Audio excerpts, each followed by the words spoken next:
Jadi kita sambung sikit lagi tentang kemana roh setelah keluar dari jasad. Ustaz Dasuki dah ada cerita tak ni? Yang ni tentang roh-roh keluar dari jasad. Dah cerita dah? Jadi yang saya baca ni dah baca dah? Belum lagi. Kata kot. Oh, berbeza. Masya Allah. Assalamualaikum warahmatullahi wabarakatuh. Bismillahirrahmanirrahim. Alhamdulillahirrabbilalamin. Wassalatu wassalamu ala ashrafil anbiya wal mursalin wa ala alihi wa sahbihi ajma'in. Allahumma zidna ilman nafi'an warzuqna fahman la yazul. Allahumma aftah lana futuhal arifin wa faqihna fid din. Allahumma arina al-haqqa haqqan warzuqna ittiba'ah wa arina al-batila batilan warzuqna ijtinabah. Allahumma inna ala dhikrika wa syukrika wa husna ibadatik wal jihad fi sabilik bi amwalina wa anfusina ya Rab. Allahumma ja'al jam'ana hadha jam'an marhuma wa tafarruqana min ba'dihi tafarruqan ma'suma. Rabbana atina fid dunya hasanah wa fil akhirati hasanatan wa qina adzaban nar wa qina adzaban nar wa qina adzaban nar wa adkhilna al-jannata ma'al muqarrabin wa adkhilna al-jannata ma'al muqarrabin wa adkhilna al-jannata ma'al muqarrabin ya aziz ya ghafar ya rabbal alamin. Wa sallallahu ala sayyidina Muhammadin wa ala alihi wa sahbihi ajma'in. Subhana rabbika rabbil izzati amma yasifun wa salamun ala al-mursalin walhamdulillahi rabbil alamin. Taqabbalallahu minkum. Apa khabar? Apa nama? Insan-insan yang terpilih sekalian. Jadi kita sambung sikit lagi tentang kemana roh setelah keluar dari jasad. Ustaz Dasuki dah ada cerita tak ni? Yang ni tentang roh-roh keluar dari jasad. Dah cerita dah? Jadi yang saya baca ni dah baca dah? Belum lagi. Kata kot. Oh, berbeza. Masya Allah. Okeylah. Saya cadang ada dua perkara saya nak sampai hari ini. Yang pertama sekali saya nak habiskan tentang kisah bagi kemana roh ni. Yang kedua, saya pagi tadi terbaca 5 golongan yang bertuah. Tentang berita baik untuk 5 golongan. Jadi setuju tak? Kalau setuju kita tak apa, kita slow-slow kitab kita ni. Okey. Jadi hari tu kita dah cerita tentang mimpi yang Allah Ta'ala beri kepada sahabat-sahabat ulama yang telah meninggal dunia bagi bertanya kepada yang sudah meninggal dunia tu bagaimana keadaan mereka, bagaimana layanan Allah terhadap mereka setelah mereka bertemu dengan Allah. Jadi kisah yang pertama iaitu kisah Yahya bin Akhsam ni sudah kan? Sudah kan? Lupa dah. Baru 2 minggu. Ya? Belum? Oh, belum. Macam mana saya tulis macam sudah? Kalau belum kita mula di situlah ya. Jadi kisah yang pertama ialah kisah seorang ni orang alim juga ya. Sebab mimpi ulama ini adalah macam kalau Nabi dapat wahyu lah. Kalau ulama-ulama ni diberi mimpi, sudah tentulah. Orang-orang yang warak ni dia nak tidur, dia tidur dengan wuduk, bibirnya tidur dengan zikir, dengan selawat dan sebagainya. Tapi makruh baca ayat Quran ketika berbaring.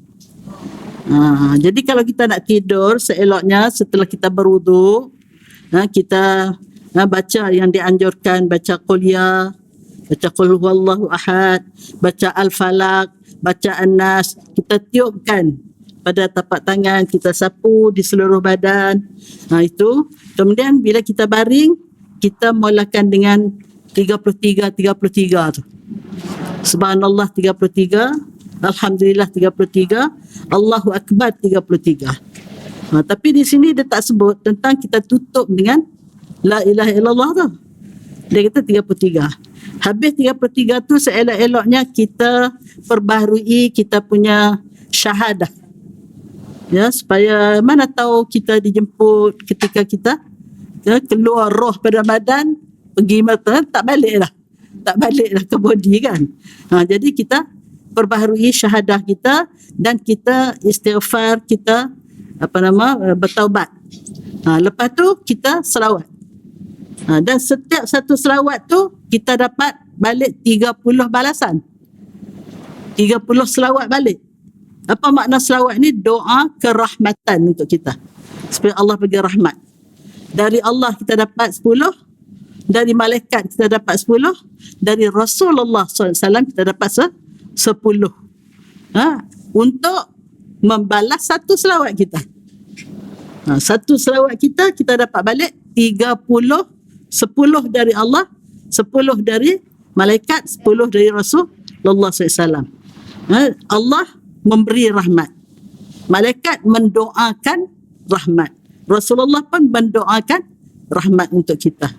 Jadi bagaimanalah tidur kita itu begitu tenang, begitu maknanya mensihatkan kita.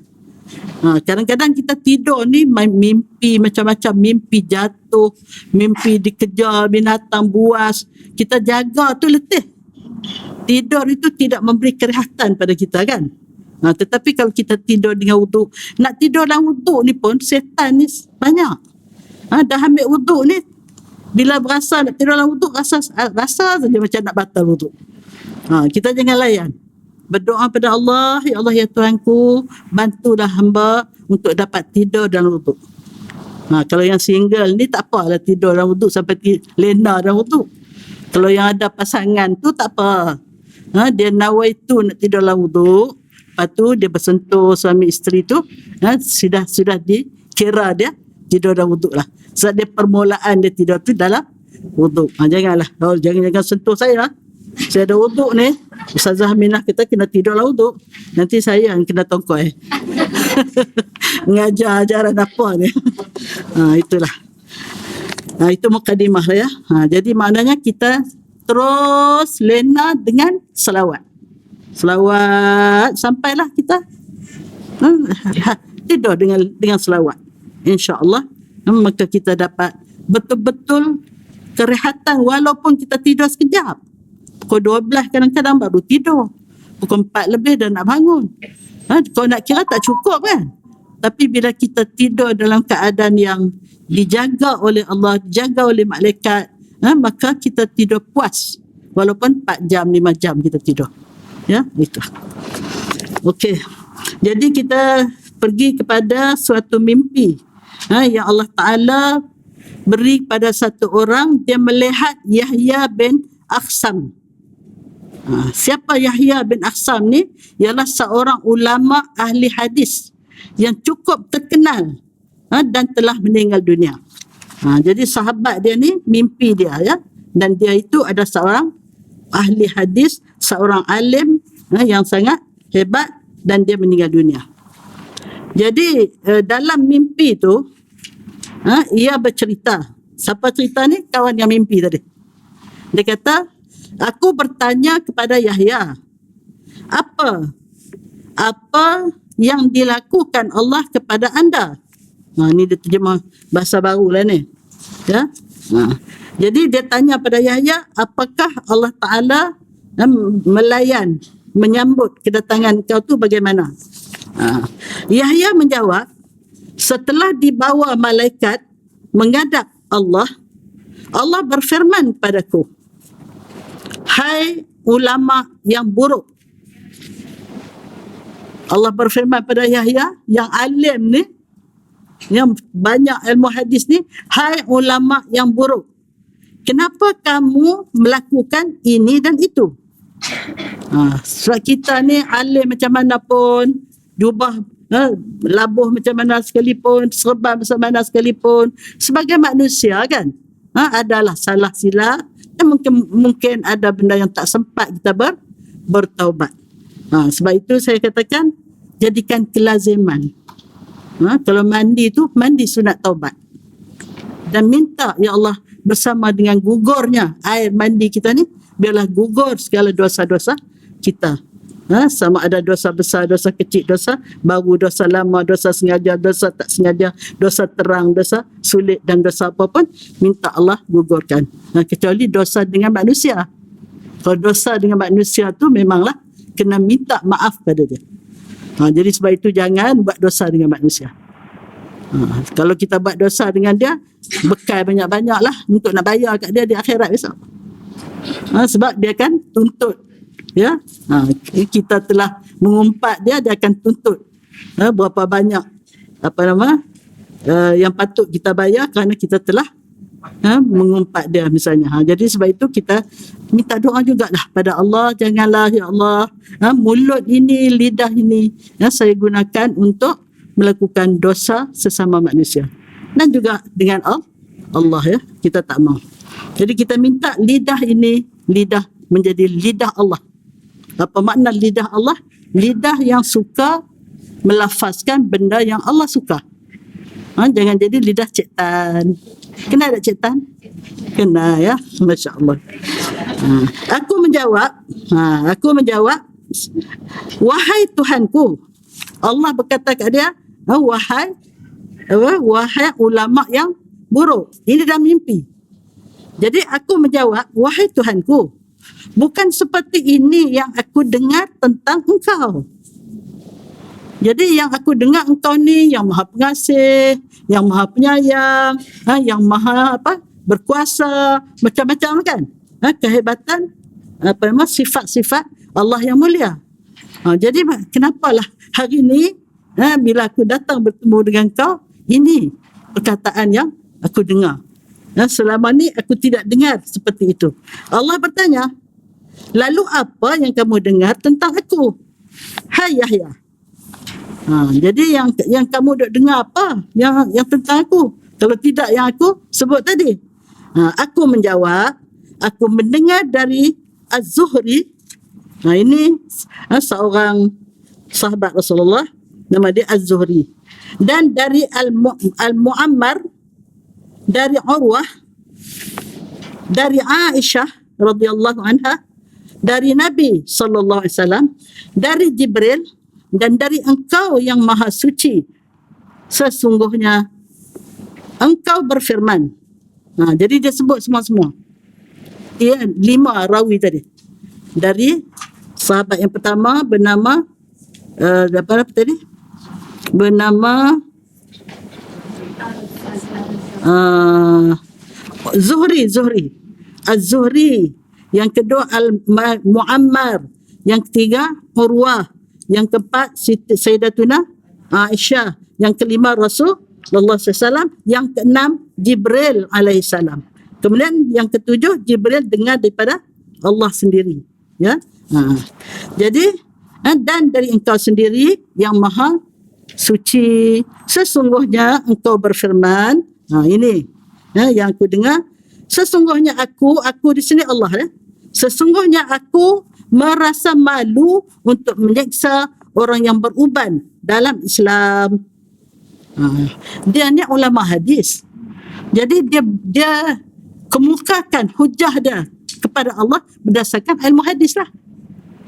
Jadi yang aku dengar ini hadis kursi lah. Ya, aku dengar bahawasanya engkau telah berfirman, aku malu untuk menyiksa mereka yang beruban dalam Islam. Mendengar jawapanku itu, Allah berfirman, aku di sini ialah yang meninggal tadi. Kamu benar, Allah kata. Kamu benar, wahai Yahya. Zuhri benar, Muammar benar, Urwah benar, Aisyah benar, Muhammad sallallahu alaihi wasallam pun benar, ya. Dan Jibril juga benar. Aku mengampunimu. Jadi maknanya apa? Maknanya alasan yang dibawa oleh Yahya tadi diterima oleh Allah, dan hasil daripada tu maka Allah ampunkan dosa-dosa dia. Apa yang kita dapat pengajaran daripada kisah ini? Yang pertama sekali, bila kita ni dipanjangkan umur sampai tumbuh uban, Kalau Allah malu untuk menyiksa orang yang beruban ni tak malu ke? Orang yang beruban ni tak malu ke untuk melakukan maksiat pada Allah? Jadi ini suatu sindiran tajam. Aku ni malu nak seksa orang beruban, dah tua, dah lemah, dah dhaif, tiba-tiba buat perangai tak elok lagi. Uban tu tidak menjadi penasihat dia. Sepatutnya uban tu menjadi penasihat dia. Kamu ni dah berumur, cukup-cukuplah buat perangai dulu. Tukarlah perangai. Itu satu pengajaran. Yang kedua, kita kena ada ilmu. Jadi ilmu hari ini, kalaulah hadirat menghadap Allah nanti, tiba-tiba Allah kata, wahai Fatimah, kamu ni seorang yang buruk. Ya Allah, ya Tuhanku, aku dengar Ustazah Aminah mengajar sekian, bahawa Engkau, ya Allah, yang Maha Suci, Engkau tidak akan menyiksa orang yang beruban dalam Islam. Jadi maknanya Allah kata, aku ampunimu. Kalau dia tak ada ilmu, boleh tak? Tak boleh. Sebab itu orang berilmu ni ialah orang yang sangat bertuah. Orang yang Allah Ta'ala takdirkan cinta kepada ilmu, inilah orang yang bertuah. Sebab itu buku saya yang kedua, tajuk dia Bertuahnya Orang yang Berilmu. Ya, dengan ilmu lah. Nabi Adam diperintah Allah supaya para malaikat sujud kepadanya kerana ilmu Nabi Adam. Wa 'allama Adam al-asma'a kullaha thumma 'aradahum 'alal malaikah. Allah Ta'ala ajar kepada Nabi Adam semua nama-nama yang ada di dunia ni. Yang ni nama sekian, nama saintifik sekian, nama sekian. Apa nama pokok bunga kertas tu, apa dia punya nama saintifik? Apa salwa? Salwa tak ingat dah. Apa gok apa? Tahulah. Saya tak sebut tak reti. Jadi Nabi Adam dapat sebut tu. Satu persatu. Jadi malaikat terkejut. Maka malaikat semua sujud kerana Nabi Adam berilmu. Itu. Jadi itu cerita yang pertama. Kisah yang kedua. Pengalaman mimpi yang sama juga dialami oleh seorang ulama. Ia bercerita, aku bertemu Mansur bin Ammar. Ini nama dia. Nama Mansur. Ammar juga. Ada Ammar di sini. Mana Mansur? Oh, Mansur. Apa makna Mansur? Orang yang ditolong. Nasara maksudnya tolong. Mansur orang yang ditolong. Jadi Mansur ni, aku bertanya kepada Mansur yang meninggal tadi, apa yang dilakukan oleh Allah terhadap anda? Ia menjawab, setelah dibawa menghadap Allah, aku ditanya oleh Allah, apa yang kamu bawa kepadaku? Kan kita ni buat amalan, nak cari pahala, nak bawa bertemu Allah. Bila sampai depan Allah, Allah tanyalah kepada Al-Mansur ni, apa yang kamu bawa untuk bertemu dengan aku? Hai Mansur, Allah kata, aku menjawab, aku telah pergi haji sebanyak 36 kali. Maknanya 36 kali. Kalau sekali pergi haji pun, kalau haji mabrur, balasannya ialah syurga. Ini 36 kali. Masya Allah. Apa Allah jawab? Allah berfirman, aku tidak menerima satu pun dari ibadat hajimu itu. 36 kali, sekali pun Allah tak terima. Hati-hatilah. Siapa yang hajat nak pergi haji, nawaitu betul-betul. Minta, ya Allah, ya Tuhanku, kita pergi dengan niat yang benar-benar ikhlas. Kita pergi dapat melakukan perbuatan yang benar-benar tepat sebagaimana yang dikehendaki. Jadi sebab itu nak pergi haji kena belajar. Jangan pak turut mak ikut. Orang baling, kita baling. Orang baling ada dia nawaitu dia. Apa yang dia baling? Baling syaitan. Tapi dia lepas daripada haji tak sempat sampai ke KLIA tercabut dah kain tudung. Sebab dia syaitan datang balik kat dia. Sebab dia bukan baling syaitan, dia pak turut mak ikut. Sebab itu nak buat apa pun dengan ilmu. Jangan kata nak pergi haji kena ada, nak buat sampai belacan pun kena ada ilmu. Semalam dia widang sampai belacan sangat sedap. Nak tanya Salwa lah, siapa pandai buat sampai belacan semalam. Nak buat cucuk kodok pun kena ada ilmu. Kalau tidak, kalau sikit tepung lembek melekat, kalau banyak sangat keras boleh baling ke dinding. Jadi kena sederhana. Nak sederhana tu pun kena pandai agak. Itulah ilmu sangat penting. Bertuahnya hadirat sekalian ni pencinta ilmu. Kalau tak cinta ilmu tak datang ni. Tak ada siapa nak denda kalau kita tak hadir kan. Tetapi kita datang kerana kita cintakan ilmu, kita nak mendekatkan diri pada Allah dengan menghadiri taman-taman syurga Allah yang penuh dengan ilmu yang mendekatkan diri pada Allah Subhanahu wa taala. Jadi bila Allah tak terima dia punya haji yang sebanyak 36 kali, Allah tanya, apa lagi yang kamu bawa kepadaku? Amalan apa lagi? Pahala apa? Hai Mansur. Aku menjawab, aku telah mengkhatam Al-Quran sebanyak 360 kali. Tu dia. 360 kali dia khatam Al-Quran. Ini pun bukan sebarang kan? Bukan sebarang orang lah ya. Allah berfirman, aku tidak terima satu pun. Apalagi yang kamu bawa, wahai kepadaku, hai Mansur. Kalau haji pun ditolak, khatam Quran pun ditolak, bawa apa lagi? Aku menjawab, aku membawamu, wahai Tuhanku. Ya, aku bawa mu ke mana saja aku pergi. Pergi ke pasar, bawa Allah. Apa makna bawa Allah pergi ke pasar? Kita pergi dengan niat untuk membeli kerana Allah. Kita masuk pasar dengan niat. Kita masuk ke pasar dengan kita punya doa. Ada doa masuk pasar? Dah belajar? Mesti belajar dah. Doa dia. Kita sebab ada orang pergi ke pasar, dia ambil free. Dia tengok tuan kedai tak nampak, dia ambil bubuh dalam poket. Saya nampak dengan mata pada hari Jumaat, seorang lelaki pakai baju kuning air, ingat lagi sampailah, dia pergi kedai buah. Dia pergi tandang kiri pandang kanan, saya duduk jauh, dia tak pasal. Kita perempuan tak pergi Jumaat, masa Jumaat tu, tengah Jumaat. Dia pusing dia ambil buah tu, dia bawa tu apa, masuk poket. Dia pergi. Saya dia datang pula. Agaknya dia pergi bubuh kat mana tak tahulah buah tadi. Datang pula. Jadi saya pergi bisik kat tuan kedai tu. Saya kata, hati-hati orang tu. Tadi saya nampak sekian-sekian. Tak tahulah apa berlaku, lepas tu saya balik. Itulah. Jadi kita masuk, kita bawalah Allah ke mana saja kita pergi. Nak pergi pasar, nak pergi berkelah, nak pergi melancong, nak balik kampung.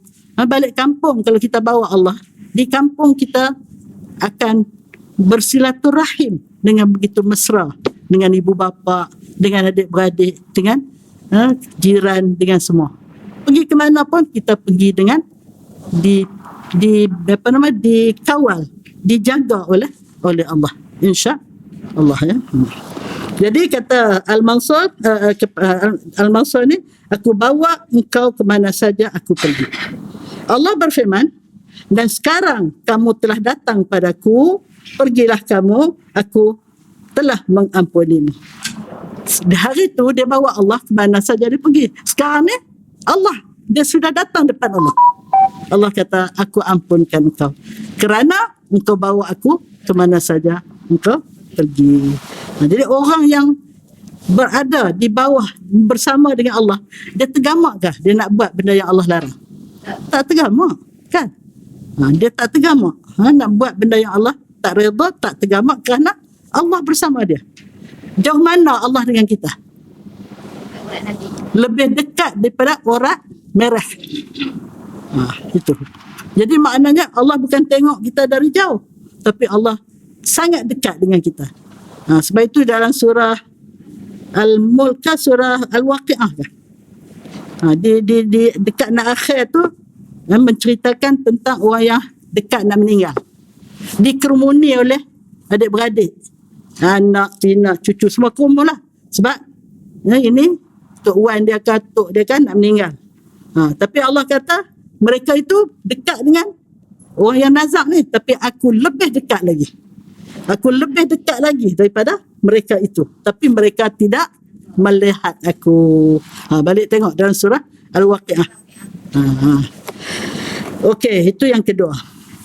Kemudian ada manusia yang ketika sampai di dekat kursi atau takhta Allah, terdengar seruan, usir mereka dari sini. Dan hanya mereka yang benar-benar mengenal Allah sahaja yang bisa bertemu dengannya. Jadi maknanya yang ketika ni bukan mimpi lah. Ini diceritakan bahwasanya bila sampai depan Allah, maknanya dia sudah melepasi langit pertama, 2 sampai 7, sampai ke alam malakut, sampai semua. Dia sampai depan Allah, Allah kata macam Allah tak sudi nak berjumpa dengan dia, kerana Allah hanya suka nak berjumpa dengan orang yang mengenal Allah. Jadi sebab itulah kita kena belajar ilmu untuk mengenal Allah. Ilmu apa untuk mengenal Allah? Ilmu tauhid. Bagaimana Allah memperkenalkan dirinya? Maka saya ada mencatat sedikit. Ya, sebenarnya untuk memperkenalkan diri kepada manusia ni ada berbagai-bagai cara Allah perkenalkan. Bila ditanya oleh kafir Quraisy, bagaimana Tuhanmu wahai Muhammad? Kafir Quraisy kata, Tuhan kami ada yang diperbuat daripada emas, ada yang diperbuat daripada perak, ada yang diperbuat daripada gangsa, ada yang diperbuat daripada besi dan macam-macam lah. Dia pahat kan? Dia pahat tu semua. Bagaimana Tuhanmu? Turunlah ayat surah Al-Ikhlas.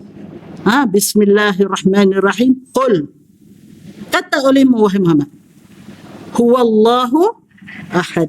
Nombor satu kita kena pegang, Allah itu Esa. Dia yang kata satu.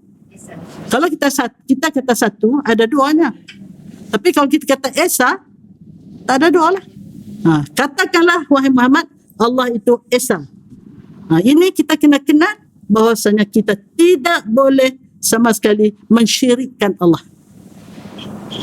Dengan sepatah kata, Esa sudah menyelamatkan kita daripada dosa yang terbesar yang tidak diampun.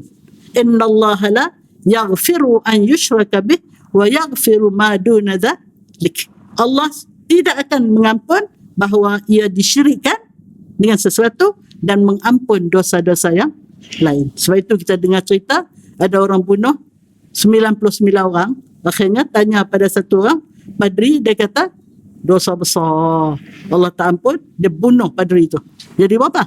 100. Tapi bila dia betul-betul bertaubat, maka diberi nasihat supaya berpindah daripada tempat yang merangsang dia buat jahat tu, sampai jadi pembunuh 99 orang, 100 orang, pindah pergi tempat baik, datang ke Al-Falah. Al-Falah ni tempat baik. Dia pun berpindah lah. Sampai tengah jalan, mati. Tak sampai Al-Falah, tak jumpa Salwa. Bila mati di tengah-tengah, malaikat 2 orang turun. Tak payah cerita lah kot, dah faham dah. Yang pertama nak azab, yang kedua nak bawa rahmat. Berebut. Malaikat kata aku punya ni, sebab dia bunuh orang tu, tak ada nak buat amal soleh lagi, baru nak pindah aja, nak pergi. Malaikat kata yang kedua tu, saya nak bawa dia beri rahmat kerana dia sudah bertaubat, walaupun dia tak sempat melakukan amal soleh yang lain. Jadi dua-dua tak mau mengalah, terpaksalah datang malaikat yang ketiga.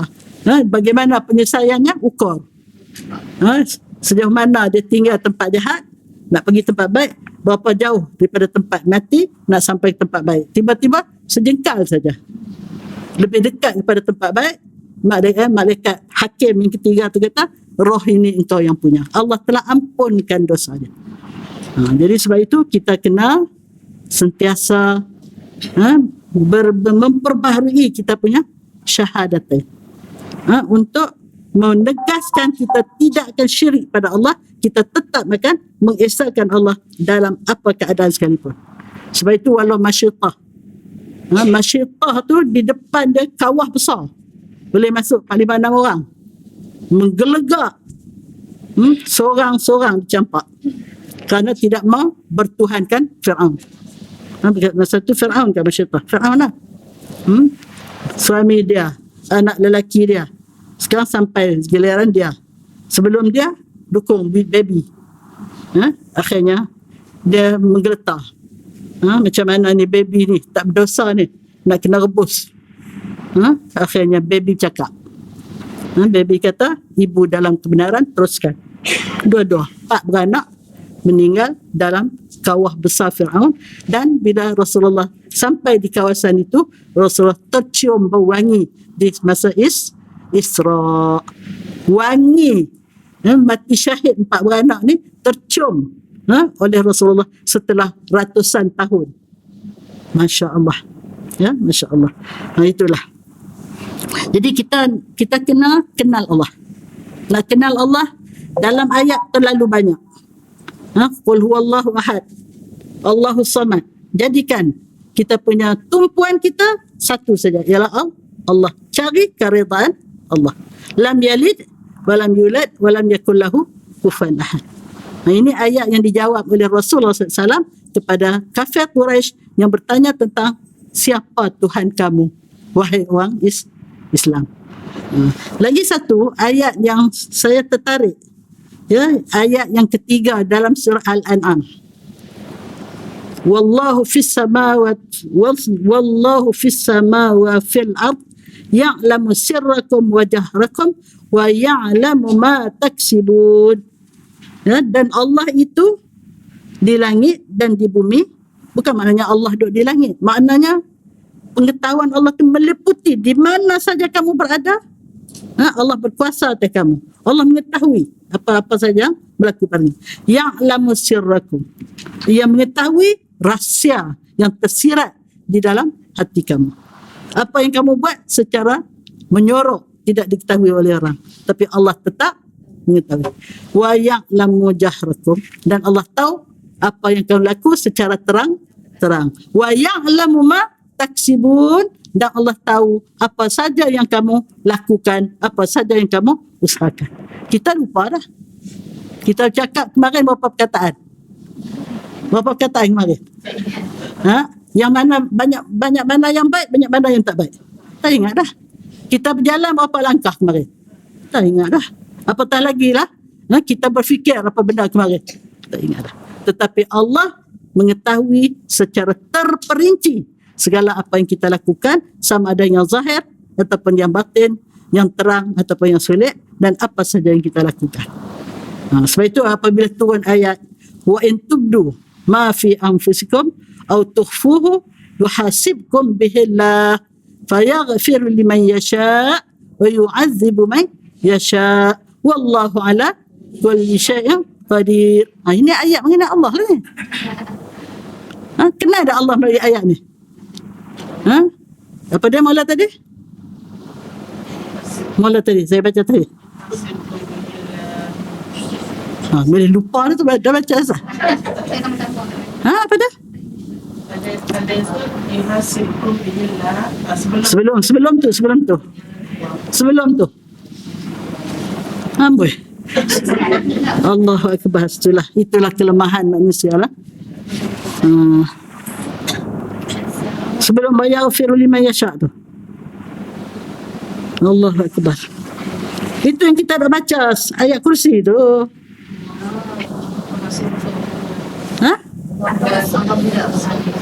Allahu la ilaha illa huwal qayyum.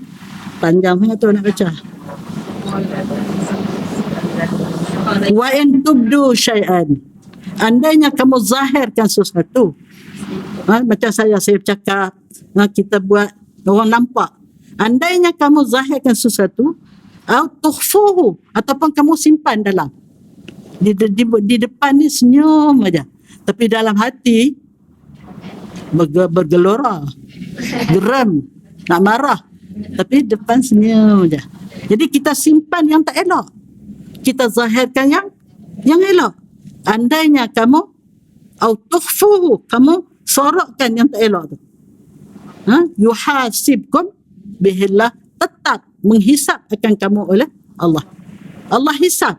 Andainya muka berwajah manis, tapi hati penuh dengan hasad, dengan dengki, dengan macam-macam, Allah hisap. Fayaghfiru liman yasha, maka Allah akan ampun kepada mereka yang Allah kehendaki. Sebab itu andainya kita terlanjur terbuat benda-benda yang Allah tak suka, cepat-cepat istighfar, cepat-cepat minta ampun. Sebab itu dikatakan malaikat belah kiri ni, bila kita buat benda salah, dia tak terus tulis. Dia tunggu dulu kod kita nak minta ampun, tak payah padam lah. Kau tulis kena padam balik. Jadi sebab itu kita disuruh sembahyang 5 kali sehari, tak boleh nak himpun. Sebab di antara waktu-waktu tu boleh menghapuskan dosa kita, insya-Allah. Fayaghfiru liman yasha wa yu'adzibu man yasha, dan Allah akan mengazab siapa saja yang ia kehendaki. Sebab itu seeloknya lepas kita baca ayat ni, berdoalah, ya Allah, ya Tuhanku, masukkanlah aku bersama dengan orang yang diampuni oleh Allah. Kalau dalam sembahyang, doa hati je lah, dengan bercakap pula, cakap Melayu batal lah sembahyang. Okey, jadi banyaklah ayat-ayat yang memberi kita makrifat untuk mengenal Allah Subhanahu Wa Taala. Jadi yang ketiga ini iaitu Allah tak sudi untuk menerima kedatangan orang yang tidak mengenali dia. Jadi sebab itu kita kenalilah dia dengan membaca ayat-ayat dan memahaminya. Jangan sibuk depan betul sahabatnya. Sahabat tu punyalah betul tapi tak faham apa. Jadi kita kena faham apa yang kita baca. Dengan apa yang kita baca itu, insya-Allah kita makin mengenal Allah Subhanahu Wa Taala. Semoga kita bertemu Allah dalam keadaan kita kenal Allah, ya. Masya-Allah. Okey.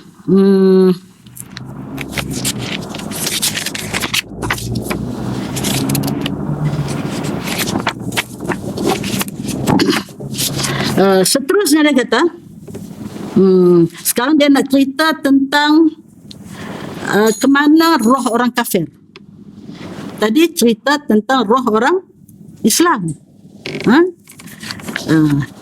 Dia kata oleh malaikat maut, nyawa orang kafir itu akan dicabut dengan kasar sekali seraya berkata. Sambil malaikat nak cabut nyawa orang kafir tu, dia kata apa? Hai nyawa yang buruk, keluarlah kamu dari jasad yang buruk. Kita ni kalau nak cabut gigi pun sakit. Kalau cabut jari lagi sakit. Kalau cabut kuku pun sakit. Kalau cabut tangan lagi sakit. Ni nak cabut nyawa. Jadi sebab itu apatah lagi lah kalau nyawa yang memang diisytiharkan akan dicabut dengan cara yang sangat kasar. Sebab itu saya dengar betul tak betul lah, tak tahulah. Katanya kalau lah orang kafir ni dalam keadaan nazak, keluarga dia akan tinggal dia keseorangan, menggeleparlah dia seorang-seorang sampai dia gerah dah, keluar dah nyawa, boleh orang pergi. Betul ke? Wallahu alam. Kerana masa dia nak dicabut nyawa tu, dia menghadapi keadaan yang sangat mengerikan, sakit luar biasa. Jadi ketika nyawanya keluar, terdengar suara jeritan yang keras dan menyayat hati. Dia menjerit sekuat-kuatnya, ya. Bila nyawa dia nak keluar. Tetapi kalau dia tak menjerit sekuat-kuatnya, maknanya dia sudah tidak ada tenaga langsung untuk nak menjerit pun dah tak larat dah. Jadi kita kata, dia meninggal elok aja. Padahal dia tu dah tak ada tenaga langsung untuk dia menjerit. Lalu ia digenggam oleh malaikat Zabaniyah, yang berwajah jelek, berpakaian hitam. Pakai hitam lah, kita pakai hitam. Dan berbau sangat busuk. Dengan sebuah godam besar di tangan. Godam besar ni maknanya dia bawa alat. Alat untuk pukulan ya. Cambuk ke apa tak tahulah. Buat menyeksanya. Jadi kelak di akhirat nanti, dia cerita banyak tu dah. Jadi maknanya dari cerita itu, roh orang kafir masa nak dicabut nyawa sangat sangat dahsyat, sangat menggerunkan, dan lepas tu dia ditangkap oleh malaikat yang sangat buruk, sangat bengis, sangat ni, dan dia akan diseksa ya. Ketika di akhirat nanti kata dia, orang kafir akan mengalami seksa yang lebih pedih daripada orang mukmin.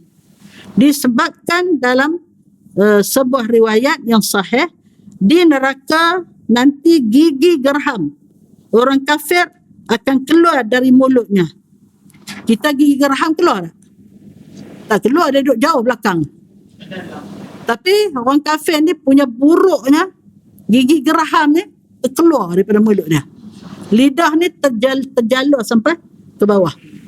Entah berapa panjang, wallahu alam ya. Jadi terkeluar dari gigi dia, terkeluar daripada mulut dia sebesar mana? Sebesar gunung Uhud. Gigi geraham dia. Sebab orang kafir ni saiz dia sangat besar. Kalau gigi sebesar gunung Uhud, mulut besar mana? Badan besar mana? So, lagi besar badan dia, lagi terseksa dia.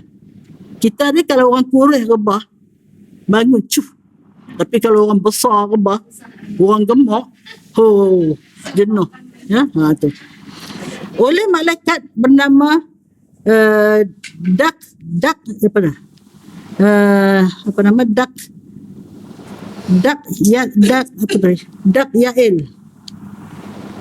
Yael.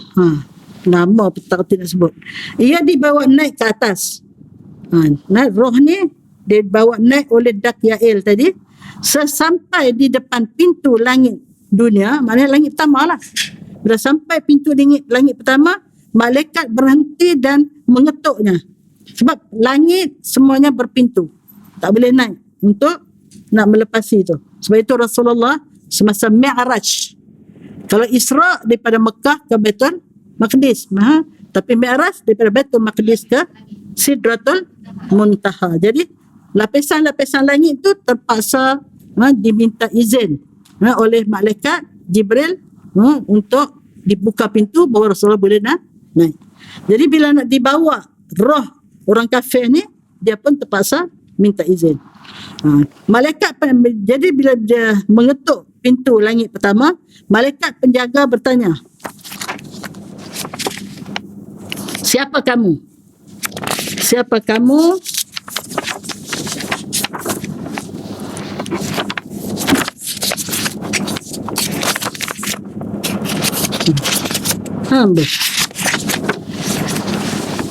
Malaikat itu menjawab, aku Dakyel lamboi. Dakyel. Malaikat penjaga bertanya, siapa yang bersamamu? Malaikat Dakyel menjawab, si Fulan bin si Fulan. Jadi dia sebutlah nama orang kafir tu. Malaikat penjaga menolak masuk. Maknanya dia tak buka pintu lah. Jadi maknanya roh semua orang kafir tidak melepasi langit pertama. Dia akan terawang-awang. Ada yang terawang-awang, di sini ada dibaca di cerita dalam Al-Quran, dalam apa nama? Surah apa dia tak sebut, surah apa sini? Surah Al-Hajj ayat 31 ya. Dan bagaimana keadaan roh orang kafir dicerita di sini ya. Sebelum tu dalam surah Ar-Ra'd, Allah berfirman, bila malaikat tolak, tak benarkan masuk melepasi langit pertama, Allah berfirman, innal ladzina kazzabu bi ayatina wastakbaru anha la tuftahu lahum abwabus sama wa la yadkhulunal jannah hatta yalijal jamalu fi sammil khiyat. Apa maksud dia? Maksud dia sesungguhnya mereka yang mendustakan ayat-ayat kami, tak berimanlah. Wastakbaru anha, dan sombong, takabur, besar diri, tidak sudi untuk terima ajaran-ajaran daripada ayat kami. La tuftahu lahum abwabus sama, tidak akan dibuka untuk mereka melepasi pintu-pintu langit. Maksudnya kalau pintu langit pertama pun dah tidak dapat melepasi, tak adalah ke langit kedua dan seterusnya. Wala yadkhulunal jannah, mereka tidak akan dapat masuk syurga hatta yalijal jamalu fi sammil khiyat, sehingga unta boleh masuk lubang jarum. Bila unta nak boleh masuk lubang jarum? Mana tak boleh. Selagi unta tak boleh masuk lubang jarum, orang kafir tak boleh masuk dalam syurga. 5 minit lagi. Wa kadzalika najzil mujrimin, demikianlah kami balas terhadap orang-orang yang berdosa. Al-A'raf ayat 30. Kemudian dalam surah Al-Hajj ayat 31, a'udzubillahi minasyaitonirrajim, wa man yusyrik billah, siapa mensyirikkan Allah, menyekutukan Allah, faka'annama kharra minas sama, dia seolah-olah dicampak, jatuh terjun daripada langit. Fatakhattafuhu astairu, akan disambar oleh burung. Dia terjun daripada langit, disambar oleh burung. Atau tahwi bihi ar-rih fi makanin sahih, ataupun dia akan diterbangkan oleh angin untuk dicampakkan ke tempat yang jauh. Maknanya dia tak boleh ke mana-mana, dia duduk berlega di angkasa itulah. Dia tak akan dapat naik ke atas, sama ada dia dicampakkan ke tempat yang jauh, ataupun ditangkap oleh burung dan sebagainya.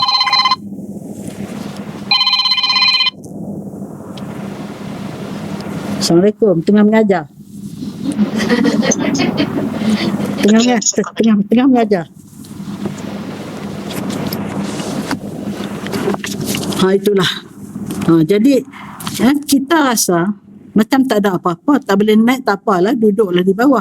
Sebenarnya setiap makhluk Allah ni, dia ada kawasan tempat tinggal yang sesuai dengan dia. Kalau ikan, di mana tempat tinggal dia? Dalam air. Kalau kita, di atas daratan. Cuba tukar.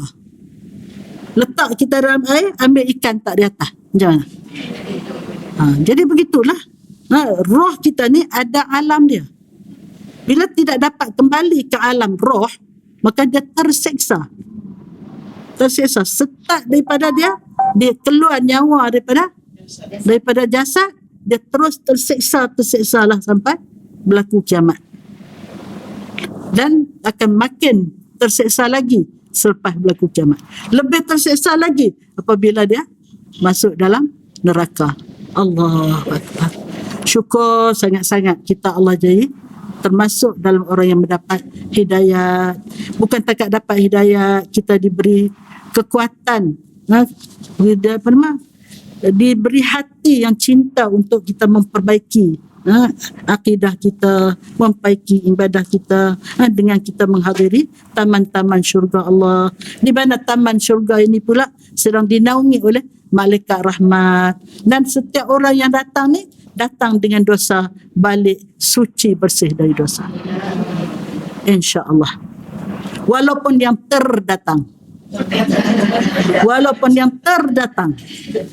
dia bukan nak datang, dia terdatang pun, humul qaum la yashqa jalisuhum, kaum ini, kumpulan ini, siapa-siapa yang duduk dekat mereka, terdatang kepada mereka pun tidak akan mendapat kecelakaan.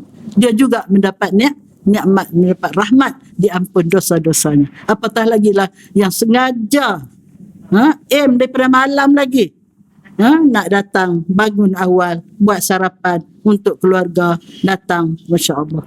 Setiap langkah menambahkan pahala, menaikkan martabat dan menggugurkan dosa. Amin, insya Allah ya Rabbal Alamin. Itu ya. Jadi ayat ketika hendak jatuh ke bumi, ia langsung ditangkap oleh malaikat Zabaniyah. Masa dia duduk dicampak daripada atas tu tak tahulah setinggi mana. Berapa ribu kilometer di atas tu. Yang kita orang jatuh kapal terbang tu. Hanya berapa ribu kaki saja daripada ni. Nak sampai ke langit pertama tu jauh lagi. Jadi bila dia jatuh daripada atas tu, sementara nak sampai ke bawah, dia akan ditangkap oleh malaikat Zabaniyah. Siapa malaikat Zabaniyah ni? Penjaga neraka. Kemudian ia dibawa ke Sijin, sebuah batu besar tempat berlindung arwah orang-orang jahat. Sedangkan nasib orang-orang Nasrani dan Yahudi, mereka diusir dari takhta Allah ke kubur mereka untuk diazab. Mereka ni ahli kitab. Sepatutnya mereka beriman kepada Taurat, Injil, Zabur. Dan kalau panjang umur sampai pada zaman Al-Quran, dia kena tinggal 3 tu, dia kena beriman kepada Al-Quran. Sepatutnya. Tapi oleh kerana mereka nak sayang pada kitab tok nenek mereka, kalau betul kitab tu hak yang tak diselewengkan, boleh tahan juga. Tetapi sudah diselewengkan. Jadi nasib mereka, walaupun mereka dapat naik sampai ke hadapan Allah, ya, mereka diusir dari takhta Allah ke kubur mereka untuk diazab. Demikian pula dengan nasib yang dialami oleh orang-orang munafik. Orang munafik ni olok-olok kita Islam, tapi hati dia benci pada Islam. Ini banyak di Madinah dulu. Ya, banyak Madinah menjadi duri dalam daging. Sebab itu dalam peperangan yang pertama, peperangan Badar, bola-bola datang ramai sampai tengah jalan, dia